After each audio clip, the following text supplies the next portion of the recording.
గురూజీ, మరి జ్యేష్ఠ నక్షత్రం వాళ్ళు విష్ణు సహస్రనామంలో ఏ శ్లోకాల్ని పఠించాలి? జ్యేష్ఠ నక్షత్రం. జ్యేష్ఠ నక్షత్రంలో వృశ్చిక రాశిలో వస్తుంది. విష్ణు సహస్రనామంలో వాళ్ళు జ్యేష్ఠ నక్షత్రం మొదటి పాదం వాళ్ళు నో అక్షరం నుంచి వస్తుంది. మొదటి పాదం వాళ్ళు కరెక్ట్గా మీరు ఇచ్చేసుకోండి. 69వ శ్లోకం.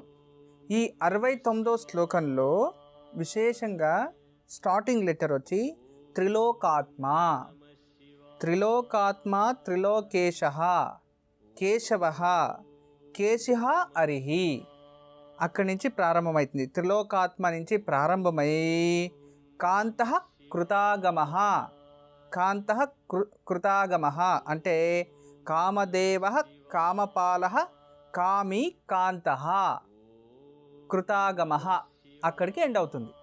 ఇది 69వ శ్లోకం. తర్వాత ఈ ఒక 69వ శ్లోకం అయిన తర్వాత రెండో పాదం వారు 70వ శ్లోకం. ఈ 70వ శ్లోకంలో ఇక్కడ అనిర్దేశ్య, అనిర్దేశ్య నుంచి ప్రారంభమవుతుంది.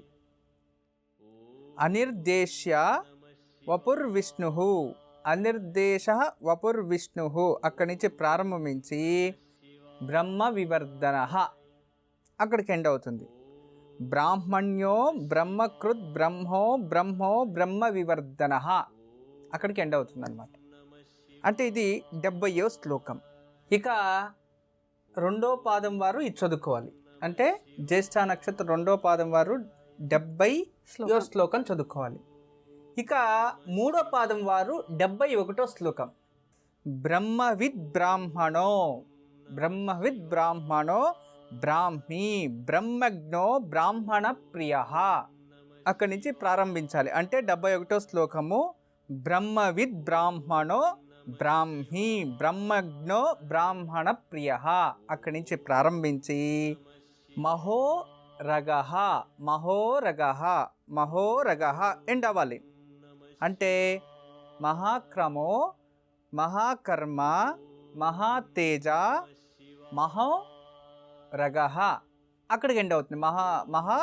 మహోరగః ఎండ్ అవుతుంది. ఇది 71వ శ్లోకం.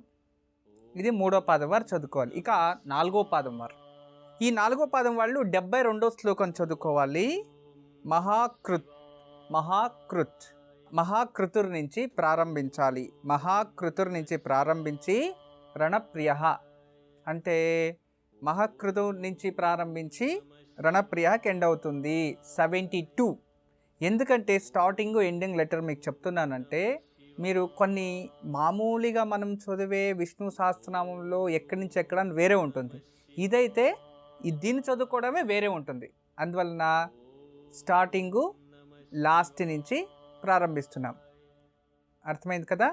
దాని నుంచి మీరు చక్కగా ఇది నాలుగో పాదం వాళ్ళు మీరు ఇది చూసుకోవాలి. అంటే నాలుగో పాదం వాళ్ళు 72. అమ్మ, అలాంటి వాళ్ళది నిజమైన ప్రేమ కాదు, అది వ్యామోహం. ఎగ్జాక్ట్లీ చిన్నత్త, నిజంగా ప్రేమించుకున్న వాళ్ళు అలా చేయరు. ఎంత మనసు విరిగిపోతే కన్న కూతుర్ని పట్టుకొని మా దృష్టిలో చచ్చిపోయా ఉంటుందా తల్లి? అది సరే అమ్మా, తన కూతురుతో తన మాట అనేటప్పుడు ఆమె మాటల్లో వ్యథ, కళ్ళల్లో బాధ గమనించావమ్మా? పెద్దబాబుకు బర్త్డే విషెస్ చెప్పు కూడా వెళ్ళాం కదా. ఊరికే ఎలా కాలిపోతుంది? మంట పెడితేనో పడితేనో తగలబడుతుంది.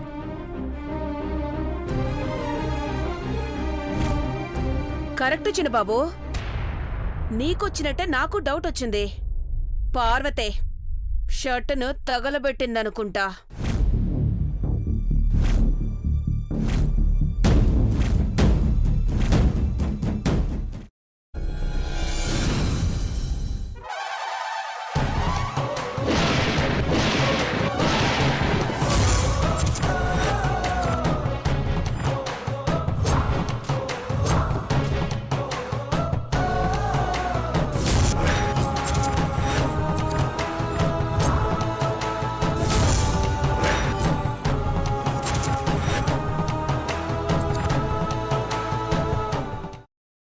తర్వాత పొట్టు తీసేసి చాప్ చేసి పక్కన పెట్టుకోవాలి.